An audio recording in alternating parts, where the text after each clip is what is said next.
Welcome back to the Takeout. As we go forward, let's see how often scratchy voice syndrome strikes me. I've got a count of 2 so far. A new poll from Emerson College shows a tight race to fill the late Lindsey Graham's Senate seat. Congressman Ralph Norman holds a very slim lead over interim senator and Graham's sister Darline Graham. Primary, August 11th. No candidate reaches 50%. Runoff, August 25th. Earlier, I asked Norman about the race. Congressman, good to have you on the show. Brand new poll this morning shows you with 22% of likely Republican voters. That puts you in lead. That's the flattering part of the poll. The slightly unflattering part of the poll is you're trailing undecided, which is at 25%. Size this race up for me. Well, first of all, I'm glad to be in first place, but in politics, a day is a lifetime as much as an hour is a lifetime. The undecideds it'd be interesting how that plays out come August 11th. I'm pretty excited about the race, and it's likely going to be a runoff with the number of people in it. You're not going to get a majority, so we'll be back at the polls 2 weeks later, and so I look forward to the race and to the debates and everything that goes on in between. Is that poll from Emerson College and Nexstar consistent with anything you've done internally? Yes, it's actually a little higher. I don't know what their universe was, but they're a reliable poll. It's not biased in any way, both geographically and the questions they ask. So I was glad to get that this morning. So that poll showed that 53% said the president's endorsement of Darline Graham, Senator Graham's sister, makes no impact on their vote. Do you believe that? No, I think it did. I mean, I tried to get Donald Trump's endorsement. I think everybody would. South Carolina's a red state. It went for him overwhelmingly. And that being said, South Carolina voters will pick the next senator. They will choose and they will decide who they want to represent them for the next 6 years. And it's one that we've always held with pride. We have voter participation, and whether it is on August 11th is the challenge all of us have, because it's not your typical voting day. But I think our voters are coming out. When Governor Henry McMaster named Darline Graham, it was perceived here in Washington, we may have gotten it wrong. As you know, Congressman, we get a lot of things wrong, but it was perceived that Darline Graham was to be a placeholder, not someone who would seek the seat for the next 6 years. Is that how you perceived it? And what do you think about her decision to go for the whole thing?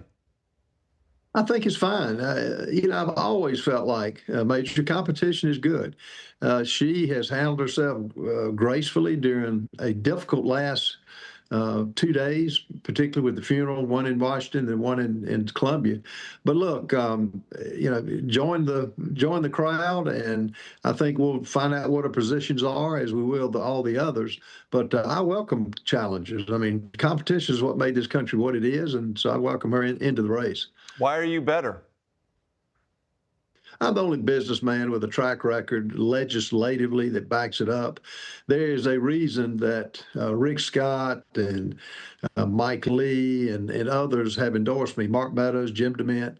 I'm just conservative, and I tell you, it couldn't come at a better time. I mean, you've been around Washington, the gridlock that the Senate has basically been the graveyard for good bills that we passed from the House to be buried. We're going to unlock the Senate. I'm going to play a part in that, being one of 99 others. We don't have the leeway to keep doing nothing. And I asked a senator at the funeral yesterday, I said, y'all are in session? He said, yeah. I said, what are you doing? He said, nothing. That's unacceptable.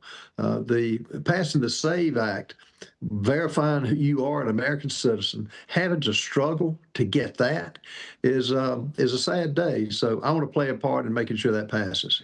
When John Thune, the Senate Majority Leader, says there aren't the votes, not the 60 if there's a filibuster, not the 50 if it's a straight majority vote for that act, the SAVE Act, do you believe him? Well, I think it deserves more effort than that.